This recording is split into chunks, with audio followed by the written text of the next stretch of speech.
Kamu nggak semestinya ada di sini. Kamu masih hidup, nak. Di sini tempat orang yang sudah mati. Kamu lebih baik putar arah. Dan kalau ketemu sama ibu-ibu tadi, jangan kamu pandang matanya. Apalagi kamu tegur. Kalau kamu negur dia lagi, kamu nggak bakal bisa pulang. Dan bakal dijadikan pembantunya dia. Assalamualaikum warahmatullahi wabarakatuh. Terima kasih sudah mengklik video ini. Ketemu lagi sama gue di Setia Misteri, tempatnya berbagi kisah pengalaman horor para pendaki yang melakukan pendakian di berbagai gunung di Indonesia. Baik, di video kali ini saya akan membagikan sebuah kisah pengalaman pendakian yang dialami oleh Paris bersama rombongannya ketika naik ke Gunung Lawu tahun 2016, di mana dia sempat masuk ke dalam pasar goib yang ada di gunung itu. Bahkan dia nyaris saja dijadikan pembantu di salah satu pemilik warung di pasar itu. Penasaran dengan kisahnya? Tanpa berlama-lama, langsung saja kita masuk ke videonya.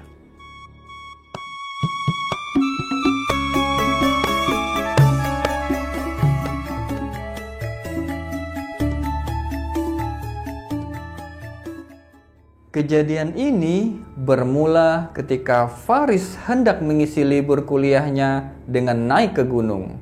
Nah, salah satu temannya ada yang nyaranin untuk naik ke Gunung Lawu.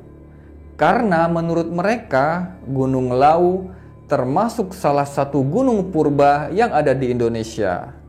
Akhirnya, karena rasa penasaran, mereka pun sepakat berangkat ke Gunung Lawu bersama 3 orang teman lainnya via Candi Ceto. Singkat cerita, berangkatlah mereka dari Terminal Senen menuju basecamp Candi Ceto. Sekitar jam 6 pagi, tibalah mereka di basecamp Candi Ceto. Setelah melakukan simaksi, sekitar jam 7 pagi, mulailah mereka jalan dari basecamp menuju pos 1. Baru saja sampai di Candi Kete, mereka sudah disambut sama sosok perempuan berpakaian serba hijau tengah berdiri tepat di atas candi yang berbentuk piramid itu. Anehnya, wajah perempuan tadi samar-samar dan tidak begitu jelas. Tapi kehadirannya seolah-olah ingin nunjukin keberadaan dia di tempat itu. Di situ Faris diem aja, dia nggak mau ngomong ke teman-temannya karena takut ngerusak suasana perjalanan mereka. Nah, setiba di pos 1 sekitar jam 8 pagi, istirahatlah mereka sekitar 10 menit lalu lanjut lagi jalan menuju ke pos 2. Setiba di pos 2, semuanya lancar lalu lanjut lagi menuju ke pos 3. Di pos 3, mereka istirahat lagi beberapa saat, lalu lanjut lagi menuju ke pos 4. Sekitar jam 4 sore, tibalah mereka di pos 4. Mereka pun istirahat di situ sambil sholat asar. Nah, karena hari udah mulai sore, mereka pun mempercepat perjalanan dan berencana akan ngecamp di sekitaran warung Boyem. Pas masuk waktu maghrib, ternyata mereka baru nyampe di sebuah lapangan pasir dan berbatu. Karena ngelihat tempat itu cukup landai dan luas, mereka pun mutusin ngediriin tenda dan ngecamp di situ. Sekitar jam 12 malam, di saat teman-teman yang lain tengah tertidur lelap, Paris kebangun sama suara yang berisik dari luar tenda. Dan suara itu persis kayak orang lagi mukulin besi.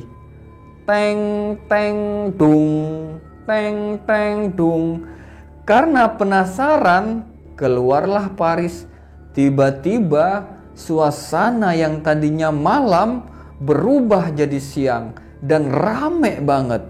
Di situ dia bingung ngeliatin orang yang lagi pada sibuk mondar-mandir. Ada yang nenteng-nenteng ikan, ada yang bawa-bawa sayur. Ternyata itu adalah pasar tradisional. Kok di tempat begini ada pasar ya, pikir Paris. Lalu Paris pun menghampiri salah satu ibu-ibu pemilik lapak. Bu, ini kok ada pasar ya di sini? Perasaan tadi malam saya ada di tenda dan sepi. Di situ si ibu nggak langsung jawab. Dia diem dulu sambil ngeliatin ke arah Paris dengan matanya yang merah dan tatapan yang tajam, ngomong ke Paris. Masnya mau apa? Ini saya lagi di mana ya, Bu? Loh, masnya siapa? Kok ada di sini? Lalu jalanlah Paris masuk lebih dalam lagi ke tengah pasar. Di situ Paris ketemu sama bapak-bapak mirip keamanan pasar situ. Nanyalah dia sama si bapak. Pak D, saya lagi di mana ini? Lah, kamu siapa? Kamu ngapain di sini? Di sini pasar. Memang kamu nggak tahu mau kemana? Buat kalian yang memiliki pengalaman horor pendakian dan ingin berbagi, silakan kirimkan cerita kalian melalui email yang ada di link deskripsi. Lah, kamu siapa? Kamu ngapain di sini? Di sini pasar. Memang kamu nggak tahu mau kemana? Pak D tadi ngomong dengan suara yang ngebas dan bergema. Saya baru datang Pak D tadi sore, saya mau ke Puncak Lawu. Loh, di sini nggak ada Puncak Lawu. Di situ Faris tambah bingung. Lalu lanjutlah dia jalan sampai ketemu sama bapak-bapak memakai jubah dan sorban berwarna hijau dan tangan kirinya sambil memegang tasbih. Disapalah bapak tadi. Assalamualaikum. Waalaikumsalam. Pak, ini saya lagi di mana ya Pak? Tadi saya lagi di sabana. Tiba-tiba pas keluar tenda sudah ada di tempat ini. Lalu si bapak nanya lagi. Kamu bisa ada di tempat ini karena sebab apa? Saya nggak tahu Pak. Tiba-tiba yang tadinya malam berubah jadi siang kayak gini. Oh, kamu salah jalan. Kenapa bisa sampai sini? Apa pengantar kamu bisa nyampe sini? Kamu salah masuk. Kamu nggak semestinya ada di sini. Kamu masih hidup. Di sini tempat orang yang sudah mati. Kamu lebih baik putar arah. Kalau ketemu sama ibu-ibu tadi, jangan kamu pandang, apalagi kamu tegur. Kamu tadi ketemu sama ibu-ibu itu kan di depan? Iya Pak. Kalau kamu negur dia lagi, kamu nggak bakalan bisa pulang. Dan bakal dijadikan pembantu sama dia. Dan satu lagi pesan saya, jangan pernah ninggalin sholat. Walaupun kondisi kamu lagi lapar atau haus, tetap sholat. Lalu Paris putar balik dan jalan ngelewatin ibu-ibu pedagang tadi. Di situ si ibu manggil-manggil Paris dengan suara lirih sambil ngelambain tangannya. Adek, sini dek, sini. Mau ikut ibu nggak? Kamu nanti kalau hidup di sini nggak bakalan ngerasain yang namanya kenyang dan lapar. Ayo tinggal sama ibu sini. Di situ Paris jalan nunduk terus sambil sesekali menjamin matanya dan terus ngebaca apa yang dia bisa. Sampai akhirnya ketemulah dia sama tendanya. Nah, pas nyampe di depan tenda, dia noleh ke belakang. Seketika suasana yang tadinya siang berubah menjadi malam dan kembali gelap gulita. Dan pasar yang tadinya rame hilang senyap seketika. Lalu masuklah dia ke tenda. Karena saking capeknya, baru saja rebahan, dia langsung ketiduran sampai pagi.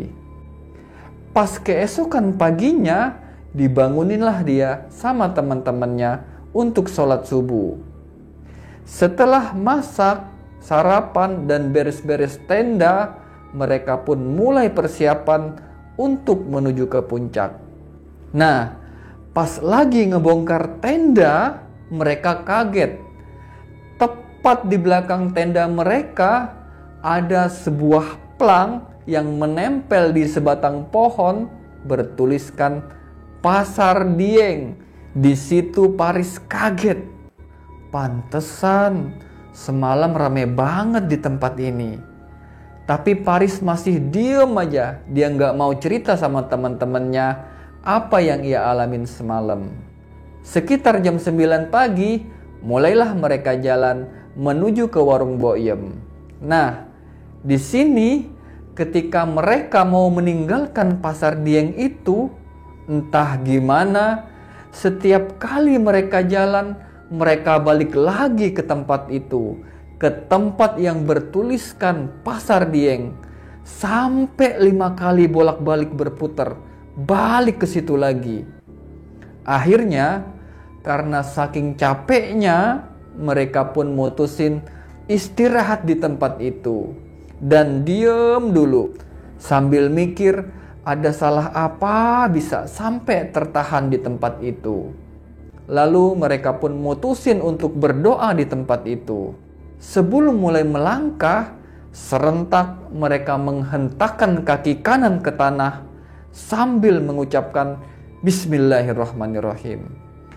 Pas beberapa saat jalan, ketemulah mereka sama sebuah batu, dan di samping batu itu terdapat makam tua tanpa nama.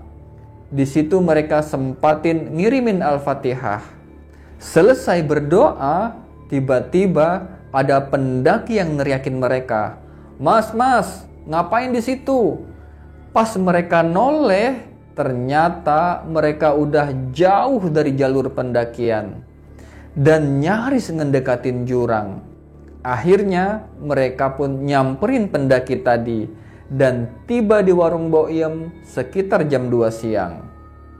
Setelah makan, lanjutlah mereka ke puncak Hargodumilah.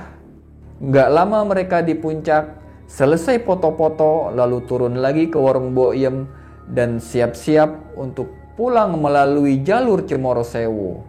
Nah, sebelum turun, mereka nyempatin buat ngambil air di Sendang Derajat.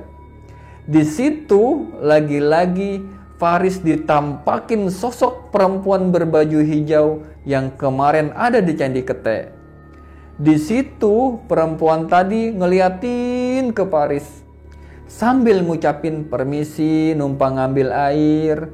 Tangannya Faris yang lagi nadahin air, tapi matanya ngeliatin ke sosok itu. Pas airnya udah penuh, langsung dia kabur dari tempat itu dan nerusin jalan buat turun ke base camp. Di situ teman-temannya Faris nanya, "Kenapa sih lu lari-lari?" Tapi dia ngomong, enggak ada apa-apa. Dia masih nyimpen semua yang dia alami di situ. Singkat cerita, sekitar jam 8 malam, tibalah mereka di base camp Cemoro Sewu. Setelah melapor ke pihak base camp kalau mereka lintas jalur, mereka pun istirahat sebentar dan langsung mutusin pulang. Oke Sobat Misteri, itu tadi kisah pengalaman pendakian yang dialami oleh Faris ketika masuk ke Pasar Setan di Gunung Lawu tahun 2016. Mudah-mudahan kita bisa mengambil pelajaran dan sisi positif dari kisah tadi. Jangan lupa ikuti juga kisah-kisah pendakian lain di video berikutnya. Dan terima kasih juga buat kalian yang sudah mensupport channel ini. Semoga terhibur. Assalamualaikum warahmatullahi wabarakatuh.